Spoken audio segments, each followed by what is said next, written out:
ശോധനകൾ വരുമ്പോൾ, ഭാരങ്ങൾ പെരുകിടുമ്പോൾ,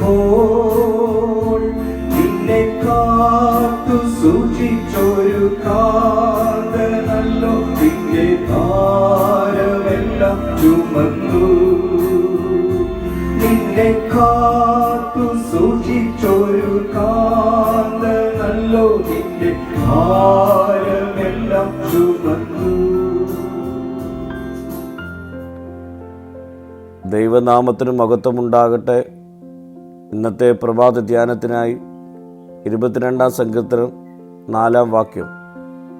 ഞങ്ങളുടെ പിതാക്കന്മാർ നിങ്കൽ ആശ്രയിച്ചു, അവർ ആശ്രയിക്കുകയും നീ അവരെ വിടുവിക്കുകയും ചെയ്തു. പിതാക്കന്മാർ ദൈവത്തിൽ ആശ്രയിച്ചത് അവരുടെ ഒരു ജീവിത പ്രമാണമായിരുന്നു. അതുകൊണ്ട് ദൈവം അവരെ അവരുടെ പ്രതിസന്ധികളിൽ വിടുവിച്ചു. ഇസ്രായേലിൻ്റെ രാജാവായ ദാവീദ് ഈ സങ്കീർത്തനം രചിക്കുമ്പോൾ തൻ്റെ പൂർവ്വപിതാക്കന്മാർ ദൈവത്തെ ആശ്രയിച്ചതും അതുമൂലം അവർ രക്ഷപ്പെട്ടതുമായ കാര്യങ്ങൾ ഓർക്കുന്നു. പിതാക്കന്മാരെ നടത്തിയ ദൈവം തന്നെയും നടത്തുമെന്നുള്ള പ്രതീക്ഷയിലാണ് ദാവീദിൻ്റെ ഈ പ്രാർത്ഥന. പ്രിയ ദൈവമക്കളെ, നമ്മുടെ പിതാക്കന്മാരെ വിടുവിച്ച ദൈവം നമ്മയും വിടുവിക്കുവാൻ ശക്തനാണ്. എന്നാൽ പിതാക്കന്മാർ ദൈവത്തിൽ ആശ്രയിച്ചതുപോലെ മുൻപിൻ നോക്കാതെ ദൈവത്തിൽ മുഴുവനായി ശരണപ്പെടുവാൻ നമുക്കും കഴിയണം. തങ്ങൾ ആശ്രയിക്കുന്നവരെ ഒരു നാളും ഉപേക്ഷിക്കുന്നവനല്ല ദൈവം.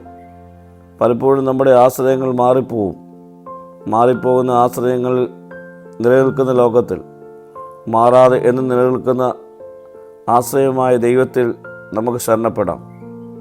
പ്രാർത്ഥിക്കാം. കർത്താവേ, നിരന്തരം നിന്നിൽ ആശ്രയിച്ച് മുന്നേറുവാനുള്ള കൃപ എനിക്ക് നൽകണമേ. മഹത്വം നീ എടുക്കണം. യേശുവിൻ്റെ നാമത്തിൽ തന്നെ. ആമീൻ.